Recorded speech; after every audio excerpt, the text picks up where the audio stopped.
Hi കൂട്ടുകാരെ, പുതിയൊരു വീഡിയോയിലേക്ക് എല്ലാവർക്കും സ്വാഗതം. അങ്ങനെ എല്ലാവരുടെയും ഉള്ളിൽ മാനസയോട് ചെയ്തത് തെറ്റായിപ്പോയി. പ്രത്യേകിച്ച് സേതുവിൻ്റെ ഉള്ളിലും കുറ്റബോധം തോന്നുകയാണ് കേട്ടോ. കാരണം സേതുവും പറയാണ്, എല്ലാവരെയൊക്കെ കൂടുതൽ സംശയിച്ചത് ഞാനാണല്ലോ, പക്ഷേ എങ്കിലും കൂടിയിട്ട് ആ സംശയം എനിക്ക് മാറ്റണം. അന്നത്തെ എൻ്റെ സാഹചര്യം അങ്ങനെയായിരുന്നു. എന്നാലും എനിക്ക് ഇനി നമുക്ക് എല്ലാവർക്കും കൂടി ഒരുമിച്ച് അങ്ങോട്ടേക്ക് പോകണമെന്നുള്ള ആ തീരുമാനം എടുക്കണം കേട്ടോ. ഇതേ സമയം വലിയച്ഛനും വലിയമ്മയും കൊണ്ടുപോകണ്ടേ എന്ന് മാനവും മായൊക്കെ ചോദിക്കുമ്പോൾ അത് തീർച്ചയായും അവരും കൂടി വേണം, എല്ലാവരെയും ക്ഷണിക്കണം, എല്ലാവരും കൂടി ഒരുമിച്ചൊരു പോക്ക്. അപ്പോൾ ഉടൻ തന്നെ ഭാനു പറയുന്നുണ്ട്, എന്തെങ്കിലും കൊണ്ടുപോകണ്ടേ, അത് കൊണ്ടുപോകണം, അതൊക്കെ പിന്നീടാവും തീരുമാനം, എന്തായാലും എല്ലാവരെയും ക്ഷണിക്കണം എന്ന ആ ഒരു തീരുമാനത്തിലെത്തണം കേട്ടോ. അങ്ങനെ ഈ സമയം സേതുവും സേതുവിനോട് പറയണേ, ഞാൻ എന്തായാലും വലിയച്ഛനും വലിയമ്മയ്ക്കും ഒന്ന് വിളിക്കട്ടെ എന്ന് ഗായത്രി പറയണേട്ടാ. അങ്ങനെ ഗായത്രി ജാനകിക്കും വിജയപത്മനും വിളിക്കണേട്ടാ. അവരാണെങ്കിലോ ഇവരുടെ വിളി കാത്തിരിക്കുകയാണ്. അങ്ങനെ എന്തായാലും നമുക്ക് ഭാവനയും മോളെ കാണാൻ പോകണ്ടേ. അപ്പോൾ ഉടൻ തന്നെ ജാനകി പറയണേ, തീർച്ചയായും അത് വേണം, ഞങ്ങൾ മനസ്സുകൊണ്ട് ആഗ്രഹിച്ചതാണ്, ഞങ്ങളുടെ ഭാവനമോയെ ഞങ്ങൾക്ക് കാണണമെന്ന് പറയട്ടോ. ഇതേ സമയം ജാനകിയോട് പറയണം, നാളെയാണ് പോകുന്നത്, അപ്പോൾ എന്തെങ്കിലും കൊണ്ടുപോകുന്നുണ്ടോ, കുറച്ച് പലഹാരങ്ങൾ വാങ്ങണമെന്ന് വിചാരിക്കുന്നുണ്ട് എന്ന് ജാനകിയോട് ഗായത്രി പറയാൻ കേട്ടോ. ഇതേ സമയം നിങ്ങളെല്ലാവരും നാളെ എത്തുമല്ലോ, ഞാൻ എത്തും, പ്രാർത്ഥന ഉണ്ടാവില്ല, ഞാനും ഏട്ടനും എന്തായാലും വരണ്ടേ, നമുക്ക് നമ്മുടെ കാറിൽ ഒരുമിച്ച് പോവാം എന്നുള്ള ആ സന്തോഷ വാക്കുകളൊക്കെ കേട്ടോ. അങ്ങനെ വിജയപത്മൻ്റെയും ജാനകിയുടെയും മാറ്റം കണ്ട് ഗായത്രി പോലും അതിശയിക്കുകയാണ്. അങ്ങനെ ഗായത്രി പറയാണ്, എന്തായാലും ഒരു അച്ഛനില്ലാത്ത കുറവ് ഇപ്പോഴാണ് നിങ്ങളുടെ വല്യച്ഛൻ ചെയ്യൽ തുടങ്ങിയത്, എന്തായാലും ഭാവന തന്നെ അതിനും കാരണക്കാരിയായല്ലോ എന്നുള്ള ആ സന്തോഷം പറയുമ്പോൾ മായ പറയുന്നത് ശരിയാണ്, വല്യമ്മയുടെ സ്നേഹമൊക്കെ ഇപ്പോഴാണ് ഞങ്ങൾക്ക് കിട്ടിത്തുടങ്ങിയത്, അതിനും ഒരു സമാധാനമുണ്ട് എന്ന് പറയാനിട്ടോ. എന്നാൽ ഈ സമയം ഭാനുവിനെ വിളിക്കാൻ. അപ്പോൾ ഭാനു ആണെങ്കിൽ ഗായത്രിയുടെ ഫോൺ കോൾ കാണുമ്പോൾ തന്നെ എടുക്കാൻ ഇഷ്ടപ്പെടുന്നില്ല. കൂടെ ഭരത്തും ഉണ്ട് കേട്ടോ. അപ്പോൾ ഭരത്തിനും ഇഷ്ടപ്പെടുന്നില്ല. അപ്പോൾ മനമില്ല മനസ്സോടെ അവർ ഫോൺ എടുക്കുകയാണ്.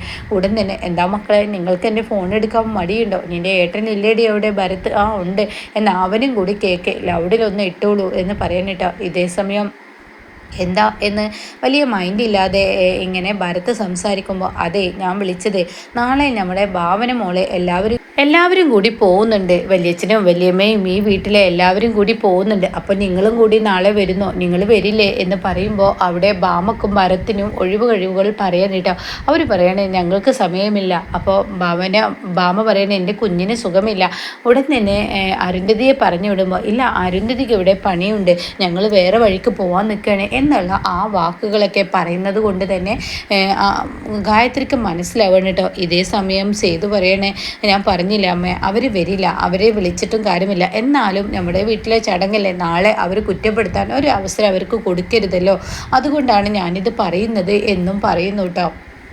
അങ്ങനെ ഇതൊക്കെ കേൾക്കുമ്പോൾ ഭാവന എല്ലാ ചടങ്ങുകളും ഭാമക്ക് ചെയ്തതാണ്. പക്ഷെ ഭാമ അതൊന്നും ഇപ്പോൾ അവൾക്ക് ഓർമ്മയെ പോലും ഇല്ല. എന്തൊരു സ്വഭാവമാണ് അവളുടെ. എന്തായാലും നാളെ ഭാവനയ്ക്ക് വിളിച്ച് പറയാം, വലിയച്ഛനും വലിയമ്മയും ഞങ്ങളെല്ലാവരും ഒന്നടക്കം അങ്ങോട്ടേക്ക് വരുന്നുണ്ട് എന്ന് ഭാവനയ്ക്ക് വിളിച്ച് പറയാം, അതല്ലേ നല്ലത് എന്ന് പറഞ്ഞിട്ട് ഫോൺ എടുത്ത് ഭാവനയ്ക്ക് വിളിക്കാൻ കേട്ടോ. അപ്പോൾ ഭാവനയോട് ചോദിക്കാണ്, മോളെ നിനക്കിപ്പോൾ കുഴപ്പമൊന്നുമില്ലല്ലോ.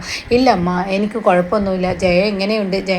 ജയാൻ്റി നല്ല ഇതിൽ തന്നെ എന്നെ നോക്കുന്നുണ്ട് എന്നുള്ള ആ സന്തോഷ വാർത്ത പറയുമ്പോൾ, പഴയ ജയയാണ് ഇപ്പോൾ നമുക്ക് കാണാൻ കഴിഞ്ഞത് എന്ന് അവർ തിരിച്ചും പറയണം കേട്ടോ. ഇതേ സമയം മോളെ ജയയോട് ചോദിച്ചു നോക്കും, നാളെ ഞങ്ങളെല്ലാവരും അങ്ങോട്ടേക്ക് വരുന്നത് എന്തെങ്കിലും കുഴപ്പങ്ങളുണ്ടോ എന്നിട്ട് മോളെ എന്നോട് വിവരം അറിയിക്കുക എന്ന് പറയണം കേട്ടോ. ഇതേ സമയം ജയനിർമ്മലയോട് ചോദിക്കാൻ വേണ്ടി ഭാവന പോവുകയാണ്. അങ്ങനെ ഭാവന ജയനിർമ്മലയോട് കാര്യങ്ങൾ പറയണേ, ആൻറ്റി നാളെ അമ്മയും വലിയച്ഛനും വലിയമ്മയും ഒക്കെ എന്നെ കാണാൻ വരണമെന്ന് പറയുന്നുണ്ട്, അതുകൊണ്ട് കുഴപ്പമുണ്ടോ എന്ന് ചോദിക്കുമ്പോൾ, എന്ത് കുഴപ്പം മോളെ, എല്ലാവരോടും വരാൻ പറ, കൂട്ടുകുടുംബങ്ങൾ ഇങ്ങനെയുള്ള പരിപാടിക്കൊക്കെ അല്ലേ ഒത്തുചേരുക, അപ്പോൾ അതെന്തായാലും തീർച്ചയായും അത് വേണ്ടത് തന്നെ എന്ന് പറയുന്നു കേട്ടോ. അങ്ങനെ ഭാവനയെ കാണാൻ എല്ലാവരും വരാം എന്നുള്ള ആ ഒരു സമ്മതം ഗായത്രിക്ക് നൽകുകയാണ്.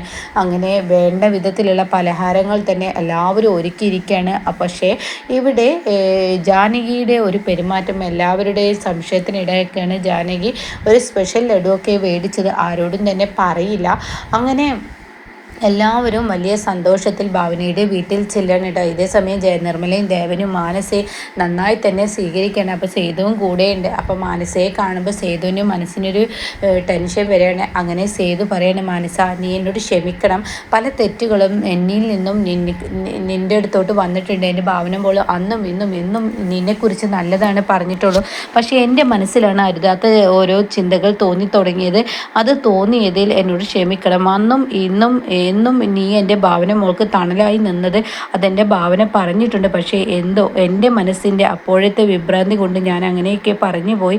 അതുകൊണ്ട് നീ എന്നോട് ക്ഷമിക്കണമെന്ന് പറയുമ്പോൾ മാനസിക ഉള്ളിൽ കുറ്റബോധം വരാനായിട്ടാണ്. കാരണം ഞാൻ തെറ്റ് ചെയ്തു എന്നിട്ടും പിടിക്കപ്പെടാത്ത ഒരു കുറ്റവാളിയാണ് എന്ന ഒരു കുറ്റബോധം മാനസികയുടെ ഉള്ളിൽ വരികയാണ്.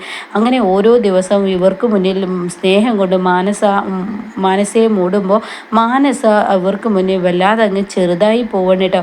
താൻ ചെയ്ത തെറ്റ് മറ്റുള്ളവർ പിടിക്കുന്നില്ലെങ്കിലും താൻ ചെയ്തത് തൻ്റെ മനസ്സിനെ തന്നെ നീറ്റുന്ന ആ വേദനയായി മാറണം കേട്ടോ. ഈ സമയം ഗായത്രി കൊടുന്ന പലഹാരങ്ങളെല്ലാം ജയനിർമ്മലയുടെ വീട്ടിലെ ടേബിളിൽ ഇങ്ങനെ ഓരോന്നായി ഗായത്രി ഇങ്ങനെ നിരത്തി വെച്ചിരിക്കുകയാണ് കേട്ടോ. അതൊക്കെ കണ്ട് അശോകൻ്റെ വായ അജയൻ്റെ വായ ഇങ്ങനെ വെള്ളം ഒരു കപ്പൽ ഓടാനുള്ള അത്രയും വെള്ളം ഇങ്ങനെ വായിൽ വരുന്നുണ്ട്. അങ്ങനെ അജയൻ ഇതൊക്കെ കാണുമ്പോൾ പ്രസിദ്ധ ഇത് കണ്ടോ എന്ന് പറയും. നിങ്ങളൊന്നും മിണ്ടാതിരിക്കുമെന്ന് പറയണേ. അങ്ങനെ ഈ പലഹാരങ്ങളൊക്കെ ഇങ്ങനെ കൊടുക്കുകയാണ്. അപ്പോൾ ഗായത്രിയും ഭാനുവും മായയും സേതുവും ഒക്കെ താൻ കൊടുന്ന പലഹാരങ്ങൾ ഇങ്ങനെ ഓരോന്നായി ഈ ഭാവനയുടെ വായിൽ വെച്ച് കൊടുക്കുമ്പോൾ എല്ലാവരെയും ഞെട്ടിപ്പിക്കുന്ന ആ ഒരു വാക്ക് ജാനകിയിൽ നിന്ന് വരികയാണ് കേട്ടോ. ജാനകിയോട് പലഹാരം കൊടുക്കാൻ പറയുമ്പോൾ ജാനകി പറയാണ്, എൻ്റെ ഭാവന മോൾക്ക് ഞാൻ സ്പെഷ്യലായി ഒരു ലഡു കൊടുത്തിട്ടുണ്ട്. ഇതൊരു സ്പെഷ്യൽ ലഡുവാണ്, ഇതെൻ്റെ ഭാവന മോൾക്ക് മാത്രമുള്ളതാണ് എന്ന് പറയുമ്പോൾ എല്ലാവരും അങ്ങ് ഞെട്ടിപ്പോകണം കേട്ടോ. ഇതേ സമയം വളരെ ചിരിച്ചും കൊണ്ട് നിഷ്കളങ്ക മനസ്സോടുകൂടി ആ പെട്ടിയെടുത്ത് ഇങ്ങനെ ഓടി വരുമ്പോൾ എല്ലാവരുടെയും മുഖം മാറി മറിയുന്നത് ജാനകിക്ക് കാണാൻ കേട്ടോ. അങ്ങനെ ഭാവന തന്നെ തൻ്റെ അമ്മയെ നോക്കുന്നുണ്ട്. അതുപോലെ തന്നെ ഗായത്രിക്ക് ഒരു പേടി വരണേ. ഇതുപോലത്തെ പല സംഭവങ്ങളും ഉണ്ടായിട്ടുണ്ട്. ഭാവനയെ സ്നേഹിക്കുന്ന ആ പെരുമാറ്റം കാട്ടിയിട്ട് പിന്നീട് ഭാവനയെ അപകടപ്പെടുത്തുന്ന ആ ഒരു രംഗം ഓർമ്മയിൽ വരികയാണ് കേട്ടോ. ഈ സമയം ഗായത്രിയും ഭാവനയും സേതുവും മായയൊക്കെ മുഖം മാറി മറിയുന്നത് കാണുമ്പോൾ ജനകി പറയാണ്, എന്താ ഭാവന മോളെ ഈ വല്യമ്മ തരുന്നതിൽ നിങ്ങൾക്ക് പേടിയുണ്ടോ? ഈ വല്യമ്മ വേണമെങ്കിൽ കഴിച്ചോളാം, വല്യമ്മ ഇനിയിപ്പോൾ ഇതിൽ എന്തെങ്കിലും ചേർത്തിട്ടുണ്ടോ എന്നൊരു പേടി നിങ്ങളിലുണ്ടോ എന്ന് ചോദിക്കുമ്പോൾ അവിടെ ഭാവന അങ്ങ് ഞെട്ടിപ്പോകണ്ട. അപ്പോൾ ഭാവന പറയണേ, ഇല്ല വല്യമ്മ അങ്ങനെയൊന്നുമില്ല. പെട്ടെന്ന് വല്യമ്മ അങ്ങനെ ഒരു വാക്ക് പറഞ്ഞപ്പോൾ പഴയ വല്യമ്മയെ ഒന്ന് ഓർമ്മ വന്നു. ഇതാണ് എത്ര നേരാവാൻ ശ്രമിച്ചാലും പണ്ട് ചെയ്ത തെറ്റ് അത് എത്ര കഴിഞ്ഞാലും അവനവരുടെ ദേഹത്ത് നിന്നും പോവില്ല.